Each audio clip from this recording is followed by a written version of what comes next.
Hi, y'all, and welcome to episode 65 of the Lunch Bunch Show. Today we're talking video, and is Facebook killing the video star, namely YouTube?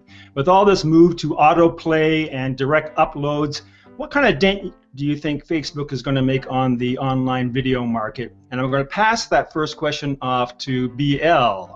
I happen to think that what Facebook has become is an advertising platform that has some content.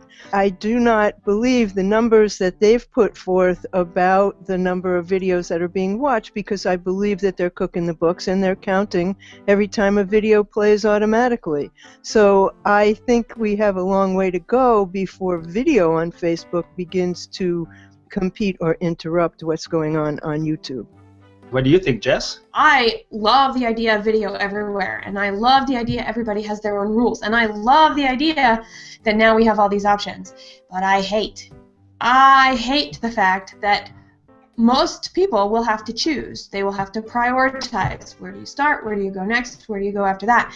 It is just getting so complex that it's out of the hands of the average person to be able to manipulate whatever it is necessary in order to be powerful in the medium. They have to pay money to get someone, and what I hear you guys say is not only do you have to pay money for a marketer, that marketer is going to spend extra money to give to the platform so that you can reach the final destination, which are the eyes and the ears of the people you want to sell items to. Randy, do you think this is a threat to YouTube at all? I think it could disrupt.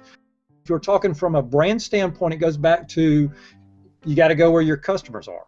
Okay, if you're not reaching them on a YouTube channel or integrating your YouTube channel over on Facebook in some kind of way, then you need to identify that first. We may end up producing one video but editing it twice. Once for a single place and another time for Facebook, and then maybe even a third time for a third platform. So Jessica was spot on. There's nothing wrong in taking the thing and edit it for that platform. I think Jess has spot on that we're going to have to do both, but who this is going to be really great for is Vimeo. I love what Facebook does because they actually brought their knowledge of big data down to anybody who has a business page in that platform that wants to use it. I really see Facebook as the new cable TV. And now with the video thing, it's even more so. I want to go to the takeouts, and let's start with Scott. In researching this, happened to run across a phenomena that I wasn't quite familiar with. It's called Facebook freebooting, and there just happened to be an interesting article that Jim Shankle alluded to in a post. You can take someone else's video, upload it to YouTube, and there will be hundreds of thousands, maybe millions of views. There's lots of money made for somebody or other, and then eventually Facebook will take it down, something that he believes that there's going to be a class action suit about one of these days. So, well, Randy. The link I'll share is the 12 killer resources for owned media on YouTube. It's a very helpful resource, been helpful to me, and it'll point you in a lot of right directions. Thanks very much, Randy. And Jessica, what we got for takeout? I snagged an article about how do you use video testimonials throughout your website.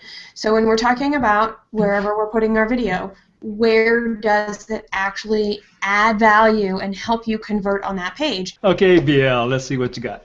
I just pointed to an article about the benefits of having video on a landing page and how much that will magnify the results that you get, because it really is a very, if not the most effective form of content right now for increasing traffic. Thank you again for coming, and we'll see you next week for episode 66. Take care. Bye-bye.